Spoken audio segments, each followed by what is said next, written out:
Okay so इस video में हम लोग क्वेश्चन ऑफ द डे जो सेकंड क्वेश्चन था उसके सॉल्यूशंस के बारे में डिस्कस करेंगे। तो सबसे पहले हम प्रॉब्लम को देखते हैं। प्रॉब्लम क्या बोल रहा है? प्रॉब्लम है कि एक फंक्शन है that map from real space to real space be an infinitely differentiable function that vanishes at 10 distinct points in R. Suppose fn denotes the nth derivative of f for n greater than equals to 1. Which of the following statement is always true? Right? तो आपके बारे में आपके जो information दिया हुआ है function के बारे में ये दिया हुआ है कि ये 10 डिस्टिंक्ट पॉइंट पे वैनिश करता है।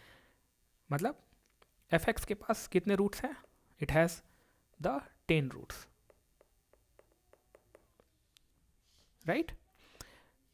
वैनिशेस करता है, इसका मतलब क्या है कि एफ उस पॉइंट पे ऐसा 10 ऐसा डिस्टिंक्ट पॉइंट है जहाँ पे कि ये फंक्शन जो है वो जीरो है। दैट मीन्स कि एफ एक्स के पास 10 रूट्स है, राइट। और सारे जो रूट्स हैं वो क्या है? डिस्टिंक्ट है, ऐसा क्वेश्चन में दिया हुआ है। इसका मतलब क्या हुआ कि हम सारे रूट्स को अगर देखें तो as a ascending order arrange कर सकते हैं, राइट। अब देखो ओवरऑल आपको कमेंट क्या करना है, इसके डेरिवेटिव्स पे कमेंट करना है। अगर आप रिकॉल करो फ्रॉम द रोल्स थ्योरम, वो क्या बोलता है कि कोई भी अगर कंटिन्यूस डिफरेंशिएबल फंक्शन है, राइट, उनके किसी भी दो कंजिक्यूटिव रूट्स को देखो, in between these two roots there exist a point जहाँ पे कि जो फंक्शन है एफ एक्स उसका फर्स्ट डेरिवेटिव एटलीस्ट एक बार जो है वो जीरो होगा। एक बार से ज़्यादा भी जीरो हो सकता है डिपेंडिंग अपॉन कि आपके पास फंक्शन कैसा है, क्योंकि देखो बट एटलीस्ट एक बार इन दो कंजिक्यूटिव रूट्स के बीच में जो फर्स्ट डेरिवेटिव हो वो एक बार जीरो होगा ही होगा। मोर देन एक बार भी हो सकता है, जैसे कि अगर इस टाइप का फंक्शन है, राइट, तो यहाँ पे एक बार जीरो हो रहा है, फिर यहाँ पे भी एक बार जीरो हो रहा है, राइट। बट अगर दो कंजिक्यूटिव रूट्स है, फंक्शन कंटिन्यूस है, डिफरेंशिएबल है, then Rolle's theorem says that at least in between these two points there is a point जहाँ पे आपका फर्स्ट डेरिवेटिव जो है एक बार जीरो होगा। अब इसी तरह से आपके पास कितने रूट्स हैं? जो फंक्शन है आपके पास x1, x2, x3, x4, x5 till x10, और हर एक दो कंजिक्यूटिव पॉइंट्स के बीच में एटलीस्ट एक ऐसा पॉइंट है जहाँ पे कि कम से कम एक बार फंक्शन जीरो हो रहा है। तो हम जो फर्स्ट डेरिवेटिव है उसके बारे में क्या बोल सकते हैं? तो फर्स्ट डेरिवेटिव जो है वो एटलीस्ट 9 बार जीरो होगा, राइट। मतलब कि फर्स्ट डेरिवेटिव के पास 9 रूट्स होंगे एटलीस्ट, राइट। अब इसको हम एज वन इंडिविजुअल फंक्शन की तरह देख सकते हैं। और इस फंक्शन के बारे में मेरे क्या इन्फॉर्मेशन है कि 9 रूट्स है। अब फिर से रोल्स थ्योरम, अब इस फंक्शन का अगर 9 रूट्स है, जैसे कि कोई भी एज्यूम कर लो p1, p2, p3 सच p10 टिल p10, फिर रोल्स थ्योरम अप्लाई करो इस फंक्शन के लिए, तो एटलीस्ट एक ऐसा पॉइंट होगा between these two consecutive roots जहाँ पे कि इसका डेरिवेटिव जो है वो जीरो होगा। मतलब कि overall F double dash x के बारे में अब हम बोल रहे हैं, तो एफ डबल डैश जो सेकेंड डेरिवेटिव होगा वो कितने बार जीरो होगा और कितने रूट्स होंगे उसके? एटलीस्ट 8 रूट्स होंगे, राइट। तो अब आपको एक पैटर्न मिल गया। जो आपका फर्स्ट डेरिवेटिव है, जो फंक्शन है, उसके एटलीस्ट कितने रूट्स हैं? 10 रूट्स है, 10 रूट्स है। फिर जो आपका फर्स्ट फंक्शन है, डेरिवेटिव ऑफ द फंक्शन, उसके कितने रूट्स होंगे? 9। इसी तरह से सेकेंड डेरिवेटिव के पास 8, थर्ड डेरिवेटिव के पास कितने रूट्स होंगे? 7, फोर्थ डेरिवेटिव के पास 6, फिफ्थ डेरिवेटिव के पास 5, फोर्थ डेरिवेटिव के पास 3, 4, 5, 6 डेरिवेटिव के पास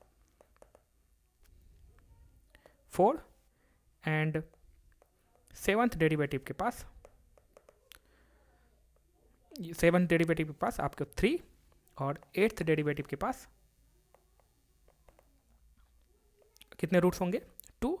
इसी तरह से 9 डेरिवेटिव के पास 1 रूट, और 10th डेरिवेटिव के पास 0 root, right, and beyond that we can not say much, right.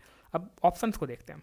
पहला ऑप्शन क्या बोल रहा है कि F N has at least 10 zero for N जो है 1 से अगर 8 तक ले रहे हैं, तो अगर हम एन जो है 1 से लेकर के 8 तक ले रहे हैं तो ये आपका हो गया N is equals to 1 and so on. ये 1 से लेकर के हम 8 तक ले, ये 1 2 3 4 5 6 7 8 बोल रहा है कि F N has at least 10 zeros, मतलब 10 रूट्स।